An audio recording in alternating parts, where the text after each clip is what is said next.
ನಮಸ್ಕಾರ ಕದಂಬ ನ್ಯೂಸ್ಗೆ ಸ್ವಾಗತ. ನಾನು ಹನುಮಂತ್ ದೇಶ್ಮುಖ್. ಮೊದಲಿಗೆ ಮುಖ್ಯಾಂಶಗಳು. ಹೈದರಾಬಾದ್ ಕರ್ನಾಟಕ ಶಿಕ್ಷಣ ಸಂಸ್ಥೆಯ ಸದಸ್ಯರಾಗಿ 2ನೇ ಬಾರಿಗೆ ಡಾಕ್ಟರ್ ರಜನೀಶ್ ವಾಲಿ ಜಯಭೇರಿ. ಮತದಾನ ಜಾಗೃತಿ ಹಾಗೂ ಪರಿಸರ ಜಾಗೃತಿ ಅಭಿಯಾನದ ಜಾಥಾ. ಬೀದರ್ ಜಿಲ್ಲಾ ಪೊಲೀಸರಿಂದ ವಿವಿಧ ಕಡೆ ಸರ್ಕಾರದಿಂದ ವಿತರಿಸಲಾದ 4 ಲಕ್ಷಕ್ಕೂ ಅಧಿಕ ಮೌಲ್ಯದ ಪಡಿತರ ಅಕ್ಕಿ ಮತ್ತು ವಾಹನ ಜಪ್ತಿ. 3 ಜನ ಆರೋಪಿತರ ಬಂಧನ. ಇದೀಗ ಸುದ್ದಿಗಳ ವಿವರ. ಹೈದರಾಬಾದ್ ಕರ್ನಾಟಕ ಶಿಕ್ಷಣ ಸಂಸ್ಥೆಯ ಸದಸ್ಯರಾಗಿ 2ನೇ ಬಾರಿಗೆ ಸುಮಾರು 250ಕ್ಕೂ ಅಧಿಕ ಮತಗಳ ಅಂತರದಿಂದ ಡಾಕ್ಟರ್ ರಜನೀಶ್ ವಾಲಿ ಅವರು ಜಯಭೇರಿ ಬಾರಿಸಿದ್ದಾರೆ. ತಮ್ಮ ಸ್ವಗೃಹದಲ್ಲಿ ಅಭಿಮಾನಿ ಬಳಗದಿಂದ ಹಮ್ಮಿಕೊಂಡ ಸನ್ಮಾನ ಸಮಾರಂಭದಲ್ಲಿ ಮಾತನಾಡಿದ ಅವರು, 2ನೇ ಬಾರಿಗೆ ಸಂಸ್ಥೆಯು ನನಗೆ ಈ ಜವಾಬ್ದಾರಿ ನೀಡಿದೆ. ಈ ಭಾಗಕ್ಕೆ ಸೈನಿಕ್ ಶಾಲೆ, ಸಿಬಿಎಸ್ಇ ಶಾಲೆ, BV ಭೂಮರೆಡ್ಡಿ ಕಾಲೇಜು ಅಭಿವೃದ್ಧಿಗೆ ಪ್ರಾಮಾಣಿಕವಾಗಿ ಪ್ರಯತ್ನ ಮಾಡಿದ್ದೇನೆ. ಹಿಂದೆ 40 ವರ್ಷಗಳಿಂದ ಈ ಬಾರಿ ಬಹುಮತದಿಂದ ಗೆಲ್ಲಿಸಿದಷ್ಟು ಯಾರಿಗೂ ಗೆಲ್ಲಿಸಿಲ್ಲ. ಹೀಗಾಗಿ ಇಡೀ ಆಡಳಿತ ಮಂಡಳಿಯ ಸದಸ್ಯರಿಗೆ ಕೃತಜ್ಞತೆಗಳನ್ನು ಸಲ್ಲಿಸುತ್ತೇನೆ ಎಂದು ಡಾಕ್ಟರ್ ರಜನೀಶ್ ವಾಲಿ ಸುದ್ದಿಗಾರರಿಗೆ ತಿಳಿಸಿದರು. ಇದೇ ವೇಳೆ ಅವರ ಅಭಿಮಾನಿಗಳು, ಸ್ನೇಹಿತರು, ಬಂಧು ಬಳಗದವರು ಹಾಗೂ ವಿವಿಧ ಪ್ರಗತಿಪರ ಸಂಘಟನೆಯ ಪ್ರಮುಖರು ಅವರನ್ನು ಸನ್ಮಾನಿಸಿ ಗೌರವಿಸಿದರು.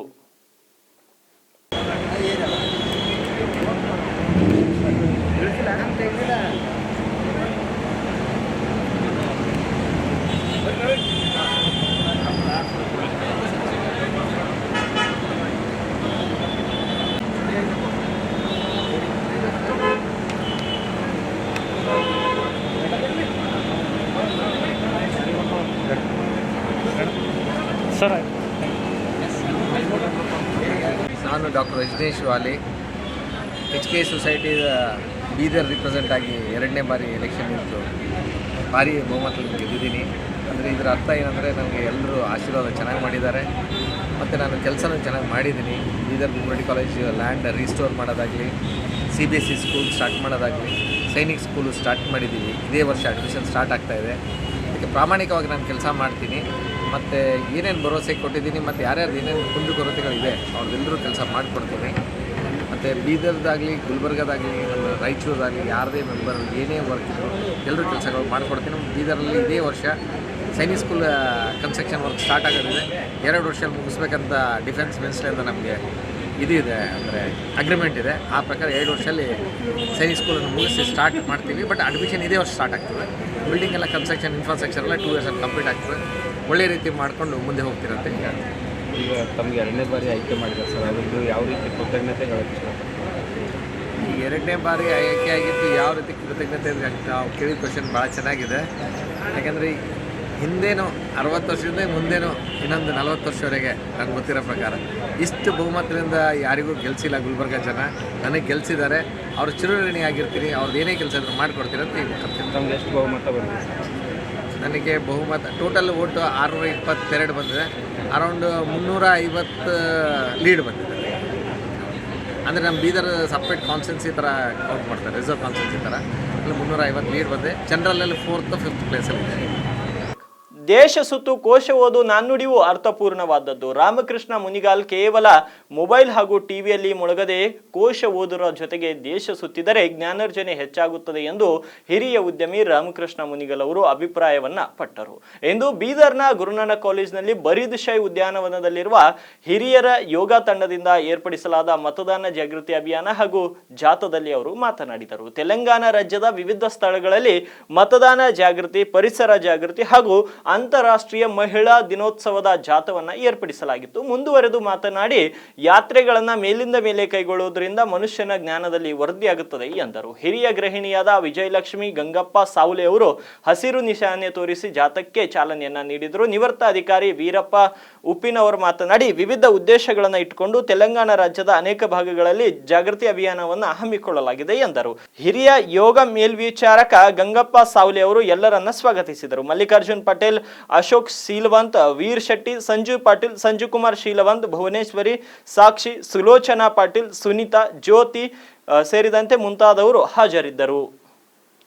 ಬೈದರ್ ನಗರ ಪೊಲೀಸ್ ಠಾಣೆಯ ವ್ಯಾಪ್ತಿಯಲ್ಲಿ ಬರುವ ಗೋಲಖಾನದಲ್ಲಿ ಸರ್ಕಾರದಿಂದ ವಿತರಿಸುವ ಪಡಿತರ ಅಕ್ಕಿ ಅಕ್ರಮವಾಗಿ ಸಂಗ್ರಹಿಸಿಟ್ಟ ಮಾಹಿತಿಯ ಮೇರೆಗೆ PSI ಮಡಿವಾಳಪ್ಪ ಮತ್ತು MD ವಸೀಂ ಅಕ್ರಮ್, ಆಹಾರ ನಿರೀಕ್ಷಕರು ಬೀದರ್ ಅವರು ಸಕ್ಷಮ ದಾಳಿ ಮಾಡಿ 2,930 ಕೆಜಿ ಅಕ್ಕಿಯನ್ನು ವಶಪಡಿಸಿಕೊಂಡಿದ್ದಾರೆ. ಇದರ ಮೌಲ್ಯ ಒಟ್ಟು 99,620 ಅಂತ ಪೊಲೀಸರು ಅಂದಾಜಿಸಿದ್ದಾರೆ. ಅದೇ ರೀತಿ ಹುಮ್ನಾಬಾದ್ ಪೊಲೀಸ್ ಠಾಣೆಯ ನಜಿಯಾ ಸುಲ್ತಾನ ಹಾಗೂ ಬಿಂದು ಕುಮಾರಿ ಆಹಾರ ನಿರೀಕ್ಷಕರು ಇವರು ಸಕ್ಷಮ ದಾಳಿ ಮಾಡಿ ಹುಮ್ನಾಬಾದ್ ಚಿದ್ರಿ ಬೈಪಾಸ್ ಮೂಲಕ ಅಕ್ರಮವಾಗಿ ಸಾಗಿಸುತ್ತಿದ್ದ ವಾಹನದ ಮೇಲೆ ದಾಳಿ ಮಾಡಿ 10 ಕ್ವಿಂಟಾಲ್ ಅಕ್ಕಿ ಸುಮಾರು 34,000 ರೂಪಾಯಿ ಮೌಲ್ಯದ್ದು, ಅದೇ ರೀತಿ ಒಂದು ಗೂಡ್ಸ್ ವಾಹನ 3 ಲಕ್ಷ ರೂಪಾಯಿ ಮೌಲ್ಯದ್ದು, ಹೀಗೆ ಒಟ್ಟು 4,33,620 ರೂಪಾಯಿ ಮೌಲ್ಯದ ವಸ್ತುಗಳನ್ನು ವಶಪಡಿಸಿಕೊಂಡು ಆರೋಪಿತರ ವಿರುದ್ಧ ಪ್ರಕರಣವನ್ನು ದಾಖಲಿಸಿಕೊಳ್ಳಲಾಗಿದೆ. ಬೀದರ್ ಜಿಲ್ಲೆಯ ಈ 2 ದಾಳಿಯಲ್ಲಿ ಭಾಗವಹಿಸಿದಂತಹ 2 ಠಾಣೆಯ ಸಿಬ್ಬಂದಿಗಳಿಗೆ ಹಿರಿಯ ಪೊಲೀಸ್ ಅಧಿಕಾರಿಗಳು ಶ್ಲಾಘಿಸಿದ್ದಾರೆ.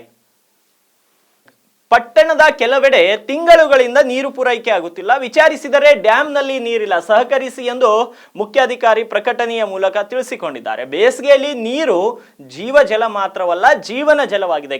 ಅದೇ ಕಾರಣಕ್ಕಾಗಿ ಸಮರ್ಪಕವಾಗಿ ನೀರು ಪೂರೈಸುವ ನಿಟ್ಟಿನಲ್ಲಿ ಪರ್ಯಾಯ ವ್ಯವಸ್ಥೆ ಮಾಡಿ ಅಗತ್ಯ ಇರುವಡೆ ನೀರನ್ನ ಸಮರ್ಪಕವಾಗಿ ಒದಗಿಸಬೇಕೆಂದು ಹೋರಾಟಗಾರರು ಹಾಗೂ ವಕೀಲರಾದ ಸಿ ವಿರೂಪಾಕ್ಷ ಪಟ್ಟಣ ಪಂಚಾಯತ್ಗೆ ಒತ್ತಾಯಿಸಿದ್ದಾರೆ. ಪಟ್ಟಣದ ಹಲವು ಕಡೆಗಳಲ್ಲಿ ಪಟ್ಟಣ ಪಂಚಾಯತ್ ಪಂಪ್ ಸೆಟ್ಗಳನ್ನ ನೀರನ್ನ ಮತ್ತು ಕೆಲವರು ಅಧಿಕೃತವಾಗಿ ಬಳಸಿಕೊಂಡು ಹಾಡು ಹಗಲೇ ಕದಿಯುತ್ತಿರುವ ಬಗ್ಗೆ ದೂರು ಕೇಳಿ ಬಂದಿದೆ. ಹಲವು ಕಡೆಗಳಲ್ಲಿ ಮಿನಿ ಟ್ಯಾಂಕರ್ಗಳಲ್ಲಿ ನೀರು ಪೋಲಾಗುತ್ತಿದ್ರು ಕೂಡ ಪಟ್ಟಣ ಪಂಚಾಯತ್ ಅಧಿಕಾರಿ ಹಾಗೂ ಸಿಬ್ಬಂದಿ ಮತ್ತು ಪಟ್ಟಣ ಪಂಚಾಯತ್ ಜನಪ್ರತಿನಿಧಿಗಳು ತಡೆದಿಲ್ಲ. ಇನ್ನು ಪಟ್ಟಣ ಪಂಚಾಯತ್ ವತಿಯಿಂದ ಟ್ಯಾಂಕರ್ಗಳ ಮೂಲಕ ನೀರನ್ನು ಪೂರೈಸಲಾಗುತ್ತಿದೆ, ಆದರೂ ಅದು ಯಾತಕ್ಕೂ ಆಗದು, ನೀರು ಪೂರೈಕೆಯಲ್ಲಿ ತಾರತಮ್ಯ ಜರುಗುತ್ತಿದೆ ಎಂಬ ಆರೋಪಗಳು ಕೂಡ ಕೇಳಿ ಬರುತ್ತವೆ. ಮೊದಲು ಸಕ್ರಿಯರಾಗಿರುವಂತಹ ಪಟ್ಟಣ ಪಂಚಾಯತ್ ಬೋರ್ವೆಲ್ ಹಾಗೂ ಎಲ್ಲ ಮಿನಿ ಟ್ಯಾಂಕರ್ಗಳಿಂದ ನೀರು ಜನರಿಗೆ ಒದಗಿಸುವಂತಾಗಬೇಕಿದೆ. ಬೇಸಿಗೆ ಮುಗಿಯುವವರೆಗೆ ಅಗತ್ಯ ಇರುವ ಕಡೆ ಪ್ರತಿದಿನ ಟ್ಯಾಂಕರ್ಗಳ ಮೂಲಕ ನೀರು ಪೂರೈಸುವಂತೆ ಕ್ರಮ ಕೈಗೊಳ್ಳಬೇಕಿದೆ.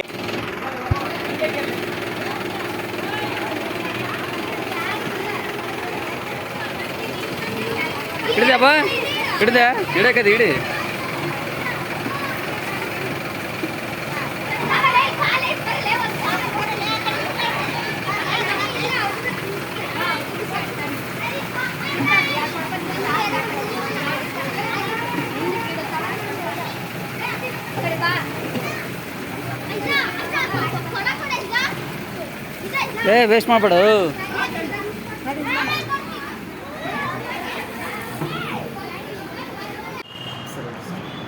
ನಮಸ್ಕಾರ, ನಾನು ಮುಖ್ಯಾಧಿಕಾರಿ ಪಟ್ಟಣ ಪಂಚಾಯಿತಿ ಕೂಡ್ಲಿಗಿ ಫಿರೋಜ್ ಖಾನ್. ಕೂಡ್ಲಿಗಿ ಪಟ್ಟಣಕ್ಕೆ ಕೊಟ್ಟೂರು, ಕೂಡ್ಲಿಗಿ ಹಾಗೂ ಅಡೂಬಂನಹಳ್ಳಿ ಜಂಟಿ ಯೋಜನೆಯ ಅಡಿಯಲ್ಲಿ ನಿರ್ಮಿಸಿದ ಯೋಜನೆಯಿಂದ ಬನ್ನಿಗೋಳ್ ಜಾಕವೆಲ್ಲಿಂದ ನೀರು ಸರಬರಾಜು ಆಗುತ್ತಿದ್ದು, ಆದರೆ ಬನ್ನಿಗೋಳ್ನಲ್ಲಿ ನೀರು ಬತ್ತಿ ಹೋದ ಕಾರಣ ಪಟ್ಟಣದ ವಾರ್ಡ್ ಸಂಖ್ಯೆ 1ರಿಂದ 20ರವರೆಗೆ ಹಾಲಿ ಇರುವಂಥ ಬೋರ್ವೆಲ್ಗಳಿಂದ ಹಾಗೂ ನಮ್ಮ ಕಾರ್ಯಾಲಯದಲ್ಲಿರುವಂಥ ಟ್ಯಾಂಕರ್ಗಳ ಮೂಲಕ ನೀರು ಸರಬರಾಜು ಮಾಡಲಾಗುತ್ತಿದೆ. ಸಾರ್ವಜನಿಕರು ಮುಂದಿನ ದಿನಗಳಲ್ಲಿ ನೀರಿನ ಬಿಡುಗಡೆ ಆಗುವವರೆಗೆ ಹಾಲಿ ನಮ್ಮಿಂದ ಸರಬರಾಜು ಆಗುವ ಟ್ಯಾಂಕರ್ ಮೂಲಕ ನೀರನ್ನು ಪಡೆದುಕೊಂಡು ಸಹಕರಿಸಲು ಕೋರುತ್ತೇನೆ. ಕೂಡ್ಲಿಗಿಯಲ್ಲಿ ಇತ್ತೀಚೆಗೆ ದಿನದಿಂದ ದಿನಕ್ಕೆ ನೀರಿನ ಒಂದು ಅಭಾವ ಹೆಚ್ಚಾಗ್ತಾ ಇದೆ. ಪಟ್ಟಣ ಪಂಚಾಯಿತಿಯ ಮುಖ್ಯಾಧಿಕಾರಿಗಳು ಒಂದು ಅನೌನ್ಸನ್ನು ಮಾಡಿದ್ದು, ಪಟ್ಟಣದ ಎಲ್ಲ ನಾಗರಿಕರು ಸಹಕರಿಸಬೇಕು, ನೀರಿನ ಅಭಾವ ಇದೆ ಅಂಥೇಳಿ ಹೇಳಿಕೆ ಕೊಟ್ಟು ಪ್ರಚಾರ ಮಾಡಿ ಸುಮ್ಮನೆ ಕುಂತುಬಿಟ್ಟಿದ್ದಾರೆ. ಆದರೆ ಇನ್ನು ಮುಂದಿನ 4 ತಿಂಗಳವರೆಗೆ ನೀರಿನ ಒಂದು ಅಭಾವ ಬಿಗಡಾಯಿಸೋದ್ರಿಂದ ಅವರು ಸುಮ್ಮನೆ ಹೇಳಿಕೆ ಕೊಟ್ಟು ಮನೆಗೆ ಕುಂತುಬಿಟ್ರೆ ಜನಗಳ ಪರಿಣಾಮ ಮುಂದೆ ಏನಾಗ್ತದೆ ಅನ್ನೋದು ಅವರಿಗೆ ಅರಿವಾಗಬೇಕಾಗಿದೆ. ಅವರು ಕೂಡಲೇ ಎಚ್ಚೆತ್ತುಕೊಂಡು ಪ್ರತಿ ವಾರ್ಡ್ನಲ್ಲಿ ಯಾವ್ಯಾವ ಜನರಿಗೆ ನೀರಿನ ಅಭಾವ ಇದೆ, ಟ್ಯಾಂಕರ್ ಮೂಲಕ ಆಗಲಿ ಅಥವಾ ಇನ್ನು ಇತರೆ ಯಾವುದೇ ಒಂದು ವಿಧದ ಮೂಲಕ ಆಗಲಿ ನೀರನ್ನು ಹರಿಸ್ಬೇಕಂತ ಕೆಲಸ ಮಾಡಬೇಕಾಗುತ್ತೆ. ಅವರು ಸುಮ್ಮನೆ ಪ್ರಚಾರ ಮಾಡಿ ಸಹಕರಿಸ್ರಿ ಅಂದರೆ ಯಾವ ರೀತಿಯಾಗಿ ಸಹಕರಿಸ್ಬೇಕು? ಇವತ್ತು ಶ್ರೀಮಂತರು ಟ್ಯಾಂಕರ್ ಮೂಲಕ ಹಣವನ್ನು ಕೊಟ್ಟು ಮನೆಗಳಿಗೆ ಹಾಕ್ಸ್ಕೊಂಡ್ ನೀರು ಹಾಕ್ಸ್ಕೊಳ್ತ ಕಂಡು ಬಂದಿದೆ. ಈಗ ಹಣ ಇಲ್ಲದೆ ಇರ್ತಕ್ಕಂಥವ್ರು, ಬಡವರು, ಕಾರ್ಮಿಕರು, ಆಮೇಲೆ ನಿರ್ಗತಿಕರು, ಇವರಿಗೆ ನೀರಿನ ಸಮಸ್ಯೆ ಬಂದಿದೆ. ಅವರು ಕನಿಷ್ಠ ಒಂದು ವಾರ್ಡಿಗೆ ಒಂದು ಟ್ಯಾಂಕರನ್ನಾಗಲಿ ದಿನನಿತ್ಯ ಕಳಿಸ್ತಕ್ಕಂಥ, ಅಲ್ಲೇ ವಾರ್ಡಿಗೆ ಒಂದು ಟ್ಯಾಂಕರು ಪ್ರತಿ ವಾರ್ಡ್ನಲ್ಲಿ ದಿನನಿತ್ಯ ಸಂಚರಿಸ್ತಕ್ಕಂಥ ವ್ಯವಸ್ಥೆ ಮಾಡಬೇಕಾಗಿದೆ. ಇಲ್ಲಾಂದರೆ ಇನ್ನು 4 ತಿಂಗಳವರೆಗೆ ಈ ಕೆಲಸ ಕೈಗೊಳ್ಳದೇ ಇದ್ದರೆ ಈ ಪಟ್ಟಣದಲ್ಲಿ ನೀರಿನ ಅಭಾವ ಹೆಚ್ಚಾಗಿ ಜನಗಳು ಒಂದು ದಂಗೆ ಏಳುವ ಪರಿಸ್ಥಿತಿ ಕಾಣ್ತಾ ಇದೆ. ದಯವಿಟ್ಟು ಇಮಿಡಿಯೇಟ್ಲಿ ಶಾಸಕರು ಮತ್ತು ಚೀಫ್ ಆಫೀಸರು ಸಂಬಂಧಪಟ್ಟಂಥ ಅಧಿಕಾರಿಗಳು ತಕ್ಷಣವೇ ಕ್ರಮ ಕೈಗೊಳ್ಳಬೇಕಂತೇಳಿ ನಾನು ಈ ಮೂಲಕ ಮನವಿ ಮಾಡ್ತಿದ್ದೇನೆ.